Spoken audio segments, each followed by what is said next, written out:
বিশ্ববিদ্যালয়ে প্রত্যেকটা হলেই সিটের সংকট রয়েছে। সিট আসলে সবারই হচ্ছে ন্যায্য পাওনা, কানুন আছে। তো কেউ যদি সেই নিয়ম কানুনের তোয়াক্কা না করে এবং একটা দীর্ঘ সময়ের গ্যাপ এবং যাদের ছাত্রত্ব বাতিল করা হয়েছে বিভিন্ন অভিযোগের প্রেক্ষিতে, সেই সবের যেখানে ইভেন শৃঙ্খলা বহির্ভূত কার্যক্রম, ইভেন মারামারি করে কখনো কখনো ক্যান্টিনে হচ্ছে পেমেন্ট না করে খাওয়া দাওয়া, এই ধরনের অভিযোগের প্রেক্ষিতে যাদেরকে হচ্ছে বিভিন্ন সময় বহিষ্কৃত করা হয়েছে তাদেরকে পুনর্বার অ্যালটমেন্ট দেওয়া হয়েছে, যেটা বিশ্ববিদ্যালয়ের যে নিয়মকানুন রয়েছে সেটার বহির্ভূত কার্যক্রম।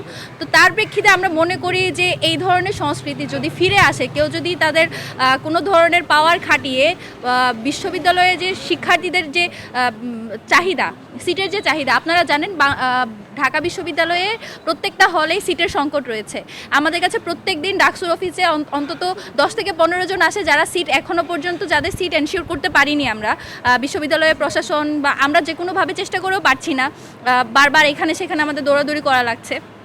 সেই জায়গায় যখন আপনি নিয়ম বহির্ভূতভাবে যারা আসলে সিটের সবচেয়ে বেশি নিড, যাদের আমাদের দেওয়ার সিস্টেম হচ্ছে যাদের নিড বেসিসে, যাদের সিটের প্রয়োজনীয়তা বেশি, যাদের মেরিটের দিক থেকে যারা আগানো, তাদেরকে সিট দেওয়ার নিয়ম।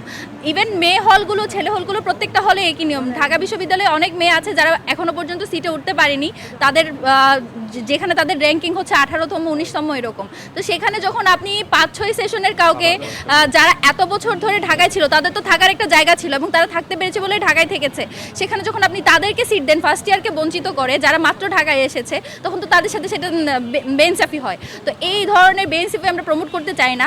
আমাদের ডাকসুর মধ্যে এরকম অনেক সম্পাদক রয়েছেন যাদের মাস্টার শেষ হওয়ার আগেই তারা ফার্স্ট ইয়ারের জন্য সিট ছেড়ে দিয়েছেন।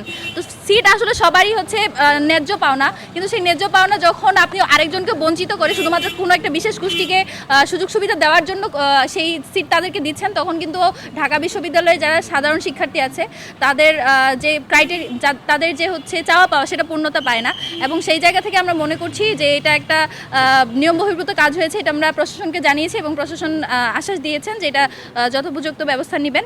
এবং আমরা আশাবাদী যে পাওয়ার পলিটিক্স আমরা ঢাকা বিশ্ববিদ্যালয়ে আর ফিরে আসতে দিব না।